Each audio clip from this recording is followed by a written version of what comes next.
Hi friends, welcome to Kavyanayana YouTube channel. ನಾನು ಸುಷ್ಮಾ. ಬನ್ನಿ ಇವತ್ತು ಮನೆಯಲ್ಲೇ ವೈಟ್ ಚಾಕೋಸ್ ಯಾವ ಥರ ಮಾಡೋದು ಅಂತ ತುಂಬ ಈಸಿಯಾಗಿ ತೋರಿಸ್ಕೊಡ್ತೀನಿ. ನೋಡಿ, ನಾನಿಲ್ಲಿ 10 ರೂಪಾಯಿದು ಹಾಲಿನ ಪುಡಿ ಬರುತ್ತಲ್ಲ, 2 ಪ್ಯಾಕೆಟ್ನ ತಗೊಂಡಿದ್ದೀನಿ. ನೋಡಿ, ಕಟ್ ಮಾಡಿಬಿಟ್ಟು ಈ ಬಟ್ಲಿಗೆ ನಾನು ಹಾಕ್ಕೊತೀನಿ.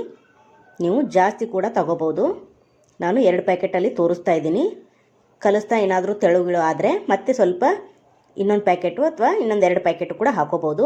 ಇದು 2 ಪ್ಯಾಕೆಟ್ ಕಲಿಸ್ತೀನಿ, ನೋಡೋಣ ಸ್ವಲ್ಪ ಆಗುತ್ತೆ ಇದು. ಅದಕ್ಕೋಸ್ಕರ ನಾನು ಇನ್ನೂ 2 ಪ್ಯಾಕೆಟ್ನ ತಗೊಂಡು ಕಲಿಸಿ ಮತ್ತೆ ಮಾಡ್ತೀನಿ.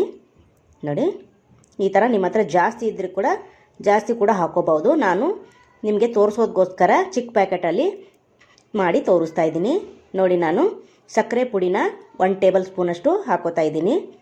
ಸ್ವೀಟ್ ಇರುತ್ತೆ ಅದೂ ಹಾಲಿನ ಪುಡಿ, ಆದರೂ ಸ್ವಲ್ಪ ನಾನು ನೋಡಿ 1-2 ಟೇಬಲ್ ಸ್ಪೂನಷ್ಟು ಸಕ್ಕರೆ ಹಾಕ್ಕೊತೀನಿ. ನೀವು ನೋಡ್ಕೊಂಡು ಹಾಕ್ಕೊಳ್ಳಿ. ನೋಡಿ, ಹಾಗೆ ಇದನ್ನು ಚೆನ್ನಾಗಿ ಮಿಕ್ಸ್ ಮಾಡ್ಕೊಳ್ಳೋಣ.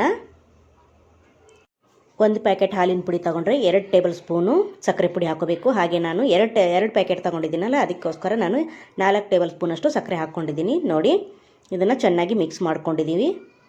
ಇದಕ್ಕೆ ನಾವು ಕಾಯಿಸಿ ಆರಿಸಿ ಉಗುರು ಬೆಚ್ಚಗಿರೋ ನೀರಲ್ಲಿ ನಾನು ಇದನ್ನು ಕಲಿಸ್ಕೊತೀನಿ. ನೋಡಿ, ಮುಂಚೆನೇ ಬಿಸಿ ನೀರನ್ನು ತಗೊಂಡಿದ್ದೀನಿ ನಾನು. ಅದಕ್ಕೆ ಸ್ವಲ್ಪನೇ ನೋಡಿಕೊಂಡು ನೀರು ಹಾಕ್ಕೊಂಡು ಕಲಿಸ್ಕೊಳ್ಳಿ ಫ್ರೆಂಡ್ಸ್. ತುಂಬ ತೆಳುವಾಗಬಾರ್ದು, ಇದು ಗಟ್ಟಿನೇ ಇರಬೇಕು. ನಾನು ಕಲಿಸ್ತಾ ನೋಡಿ ಸ್ವಲ್ಪ ತೆಳುವೇ ಆಗೋಯ್ತು. ಅದಕ್ಕೋಸ್ಕರ ನಾನು ಇನ್ನು 2 ಪ್ಯಾಕೆಟ್ನ ಕಟ್ ಮಾಡಿ ಹಾಕ್ಕೊಂಡಿದ್ದೀನಿ. ಅದು ವಿಡಿಯೋ ಸ್ಕಿಪ್ ಆಗಿದೆ ಫ್ರೆಂಡ್ಸ್. ನೋಡಿ, ಅದಕ್ಕೋಸ್ಕರ ನಾನು ಹೇಳ್ತಾ ಇದ್ದೀನಿ. ಸ್ವಲ್ಪನೇ ಮೊದಲು ನೀರು ಹಾಕ್ಕೊಂಡು ಗಟ್ಟಿಯಾಗಿ ಕಲಿಸ್ಕೋಬೇಕು ಫ್ರೆಂಡ್ಸ್ ಇದನ್ನು. ನೋಡಿ, ತುಂಬ ತೆಳುವಾಯ್ತಲ್ವಾ. ನೋಡಿ ಒಂದೇ ಸತಿ ಈ ಥರ ನೀವು ನೀರು ಹಾಕಕ್ಕೆ ಹೋಗಬೇಡಿ. ನಾನು ಮತ್ತೆ 2 ಪ್ಯಾಕೆಟ್ನ ಕಟ್ ಮಾಡಿ ಹಾಕಿದ್ದೀನಿ ಇದಕ್ಕೆ. ಅದಕ್ಕೋಸ್ಕರ ಇದು ಗಟ್ಟಿ ಬಂದಿದೆ.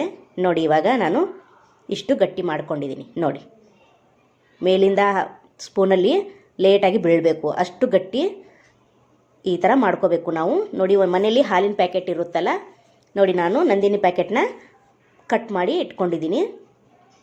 ಗ್ಲಾಸ್ ಒಳಗಡೆ ಅದನ್ನು ಹಾಕಿಬಿಟ್ಟು ಫುಲ್ಲು ಓಪನ್ ಮಾಡ್ತೀನಿ. ಅದನ್ನು ಓಪನ್ ಮಾಡಿ ಈ ಮಿಶ್ರಣ ಎಲ್ಲ ಅದಕ್ಕೆ ಹಾಕ್ಕೊತೀನಿ. ನೋಡಿ, ಈ ಥರ ನಾನು ಈ ಪ್ಯಾಕೆಟಲ್ಲಿ ಎಲ್ಲ ಮಿಶ್ರಣ ಹಾಕ್ಕೊಂಡಿದ್ದೀನಿ. ಇದಕ್ಕೆ ಒಂದು ರಬ್ಬರ್ನ ಹಾಕ್ಕೊಂಬಿಡೋಣ ಟೈಟಾಗಿ. ನೋಡಿ, ವಿಡಿಯೋ ಸ್ವಲ್ಪ ಸೈಡ್ ಬಂದಿದೆ ಫ್ರೆಂಡ್ಸ್, ಏನು ಬೇಜಾರು ಮಾಡ್ಕೋಬೇಡಿ. ನೋಡಿ, ನಾನು ಹೇಳ್ತಾ ಇದ್ದೀನಿ, ಅದೇ ಥರ ಮಾಡಿ ನೀವು. ನೋಡಿ, ಅದಕ್ಕೆ ಹಾಲಿನ ಪ್ಯಾಕೆಟಲ್ಲಿ ಹಾಕ್ಬಿಟ್ಟು ಟೈಟಾಗಿ ಈ ಥರ ರಬ್ಬರ್ನ ಹಾಕ್ಕೊತೀನಿ. ನೋಡಿ, ಮುಂದಿನ ತುದಿನ ಸ್ವಲ್ಪ ಚಿಕ್ಕದಾಗಿ ನಾನು ಕತ್ರಿಲಿ ಇದನ್ನು ಕಟ್ ಮಾಡ್ಕೊತೀನಿ. ನೋಡಿ, ಇವಾಗ ಪೇಪರಲ್ಲಿ ನೋಡಿ ನಾನು ಸ್ವಲ್ಪನೇ ಈ ಥರ ಹಾಕ್ಕೊಂಡು ಬರ್ತೀನಿ. ಚಾಕೋ ಚಿಪ್ಸ್ ಯಾವ ಥರ ಇರುತ್ತಲ್ಲ ನಿಮಗೆ ಗೊತ್ತೇ ಇರುತ್ತೆ. ನೋಡಿ, ನಾನು ಇಷ್ಟು ಹಾಕಿದ್ದೀನಿ. ಇದನ್ನು ಬಿಸಿಲಿಗೆ 6-7 ಅವರ್ ನಾನು ಇಟ್ಟಿದ್ದೆ. ಕನಿಷ್ಠ 7 ಗಂಟೆ ಆದರೂ ನಾನು ಇದನ್ನು ಬಿಸಿಲಿಗೆ ಒಣಗಿಸಿದ್ದೀನಿ ಫ್ರೆಂಡ್ಸ್. ನೋಡಿ, ಇವಾಗ 2 ಪೇಪರು ಒಣಗಿದೆ. ಇವಾಗ ಓಪನ್ ಮಾಡಿ ತೋರಿಸ್ತೀನಿ. ನೋಡಿ, ಎಷ್ಟು ನೀಟಾಗಿ ಓಪನ್ ಆಗ್ತಾ ಇದೆ ಅಂತ. ನೋಡಿ, ಇದೇ ಥರ ಎಲ್ಲವನ್ನು ಬಿಡಿಸಿ ನಾನು ಪ್ಲೇಟ್ಗೆ ಹಾಕ್ಕೊಂಡಿದ್ದೀನಿ. ನೀವು ಬೇಕಂದರೆ ಪ್ಲಾಸ್ಟಿಕ್ ಕವರ್ ಮೇಲೂ ಕೂಡ ಹಾಕೋಬೋದು, ಈಸಿಯಾಗಿ ಬಿಟ್ಕೊಳ್ಳುತ್ತೆ. ನೋಡಿ, ನಾನು ಎಷ್ಟು ದುಬಾರಿ ಬೆಲೆಯ ವೈಟ್ ಚಾಕೋ ಚಿಪ್ಸ್ ನಾನು ಮನೆಯಲ್ಲೇ ಯಾವ ಥರ ಈಸಿಯಾಗಿ ಮಾಡಿ ತೋರಿಸಿದ್ದೀನಿ ಅಂತ. ನಿಮಗೆ ಇಷ್ಟವಾದರೆ ನಮ್ಮ ಚಾನಲ್ನ ಪ್ಲೀಸ್ ಲೈಕ್ ಮಾಡಿ, ಶೇರ್ ಮಾಡಿ, ಕಮೆಂಟ್ ಮಾಡಿ, ಸಬ್ಸ್ಕ್ರೈಬ್ ಮಾಡ್ಕೊಳ್ಳಿ. ನಮ್ಮ ವಿಡಿಯೋ ನೋಡಿದ್ದಕ್ಕಾಗಿ ನಿಮ್ಮೆಲ್ಲರಿಗೂ ಧನ್ಯವಾದಗಳು. Thank you for watching. ನಮಸ್ಕಾರ ಫ್ರೆಂಡ್ಸ್, ಬಾಯ್.